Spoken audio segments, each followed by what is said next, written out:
Hi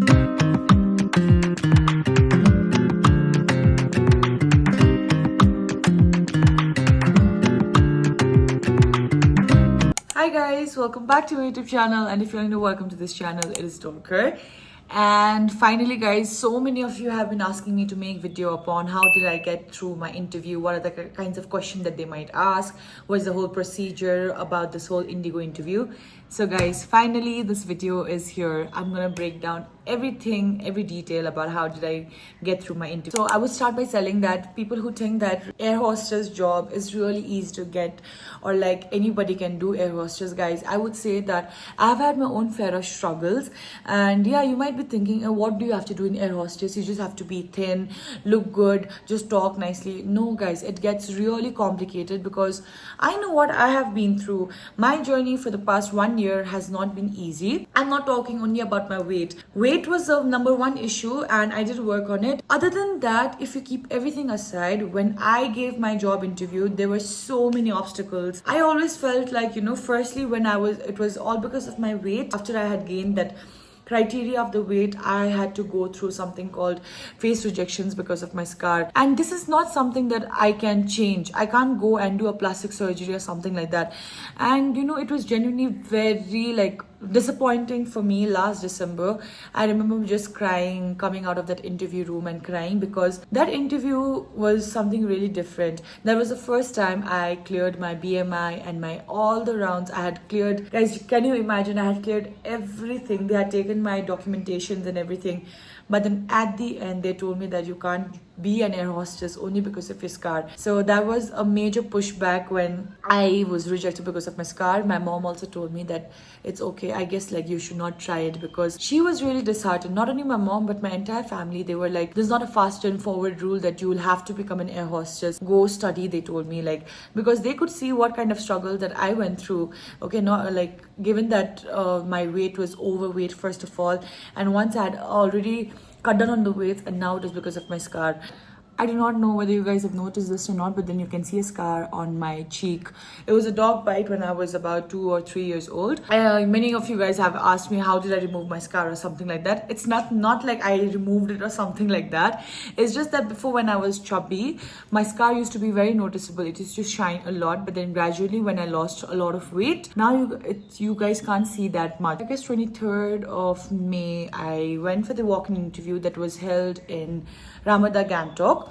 I went for the interview and I had gotten selected for the interview, and the only criteria was that I will have to lose up to 3 or 2 kgs. I was 65. They had at least asked me to be around 63 to 62.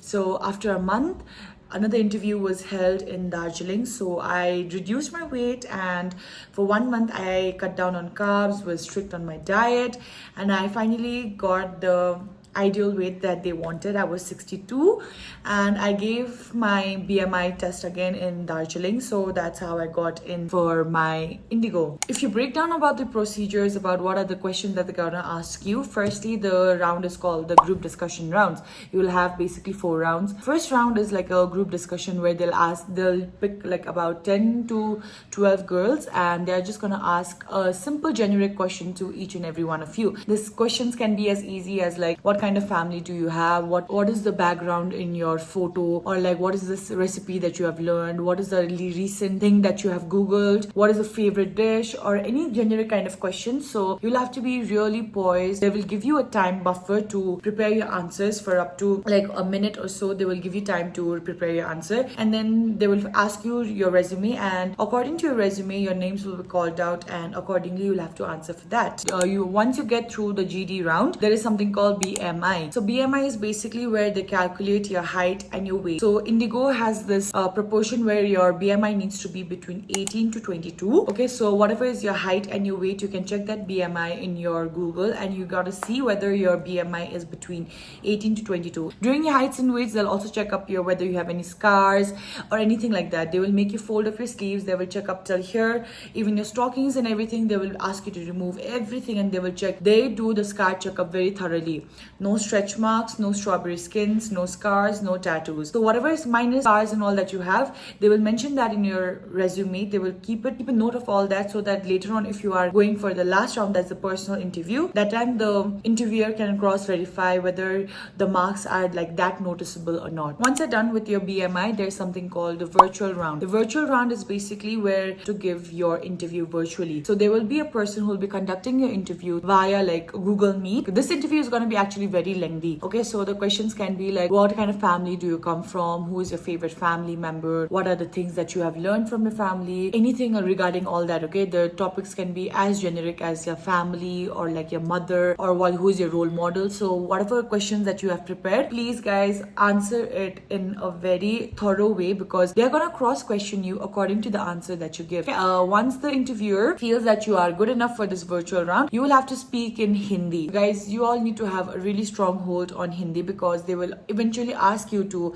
answer some questions in Hindi, and accordingly they will see whether your Hindi is good or not. Once you're selected through this virtual round, there is something called a personal interview. This is the last interview. They might ask you like to introduce yourself or something like that, but then mostly what they will do is they are going to check all your scars and everything that during your BMI round the person had written in your resume. So they are going to check all the scars and everything thoroughly. So PI is actually the toughest round, I believe, because even if you have passed all the virtual BMI and your GD, all that boils up to is your personal interview round. So yeah, this, after doing everything, if the interviewer thinks that you are good enough, you will get through the interview, and that's how the interviewer says that whether you'll be okay to join the cabin crew or not. Also guys, there's something called direct selections and selections under PhD. So people whose vocabulary and communication skills are all good, so they get directly selected like that. But for the people who need a little bit of more improvement in their grammar or your communication skills, need a little bit of more upskilling, you will be put under the PhD programs. And as far as I'm concerned, I guess there are two types of PhD programs. One is for 22 days and one is for 44 days. As of for me, if you ask, I was chosen for direct selection, so I did not have to go through this PhD programs. And once you clear your PhD rounds, that's when you are like good to go for your medicals and your cabin crew training. So as far as I know, Indigo has taken out two kinds of medical. One class 1 medical, one is class 2 medical. For my class 1 medical, I had gone to Kolkata, where I had done like numerous amounts of tests: LFT, KFT, blood test, hemoglobin, your ECG, your heart rate, your kidneys, your pelvis, your ovaries. They are going to check everything, and what are they going to see whether you are actually physically fit or not. Once you're done with everything, they will call you for your medical class 2. As for me, when I gave my medical class 1,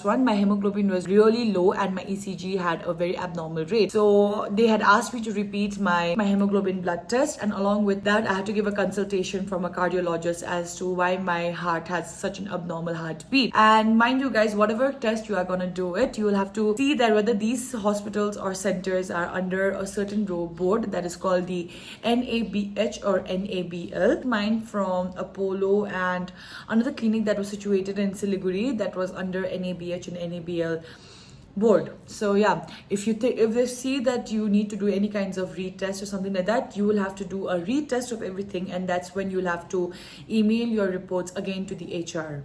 Once the HR sees all the reports and everything is cross-verified and everything is good to go, you will be called for your medical class 2. For my medical class 2, I went to Delhi. I had chosen my center as Delhi, and in your medical class 2, basically what do they see is whether you are mentally fit or not, where you'll have to go to the psychiatrist, and the psychiatrist will actually ask you whether you have any scars or something like that, and if you have any scars and all, how did you get them, just to see whether you do not try to harm yourself or anything like that. Again, when you go for your medical class 2, they are going to see your BMI, they're going to calculate your height, your weight, and you'll have to fill in a lot of forms. And what happens in medical class 2 is basically whatever reports, whatever tests that you had done in your medical class 1, they will just cross verify it in front of you.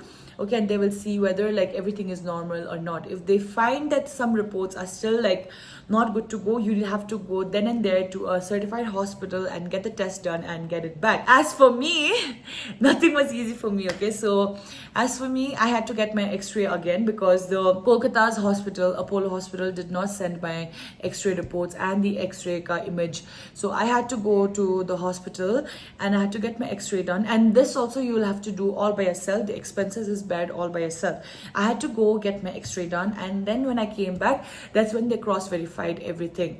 And in doing your medical class 2, yeah, they also check your eyesight. So if you have any kind of lenses, or like you have any kind of power, you need to write in a form what is the power of your eyesight, and they will actually check whether you have a good eyesight or not. Not only that, during that time they will check your flexibility, whether you can squat, whether you can jog, and everything like that. So basically medical class 2 is all about, like, your physical and your mental health, and along with that, whether you are fit to go or not. Once you clear your medical 2, that is when you get the certification of the mail called Fit to Fly. As for me, I recently got my Fit to Fly certification, and now I just have to wait for the dates when they call you for training. So yeah, I'm just waiting for my joining date now. So yeah guys, that was my complete breakdown about this whole interview and everything. I would still say that Indigo is actually one of the best airlines, because they give you tries numerous times. No matter how much rejections and all you face, they are still going to give you a lot of times to, like, come and try for the selections, not only for the interviews, but even if you have like some medical complications or something like that, they are going to give you so many chances to come and give your reports again and again. So I would appreciate that a lot about Indigo, and genuinely I feel very lucky to get into one of the best airlines in this country. And yeah, I cannot wait to start my journey with Indigo. And yeah, I'm really thankful to Indigo, and I can't wait to be a cabin crew for this prestigious company.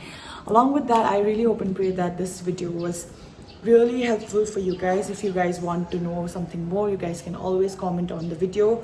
I will try making videos on it again and again. So yeah, that was it for today's vlog. And if you like this vlog, please like, share, subscribe to my channel. And thank you so much for all the wishes that you have always sent me.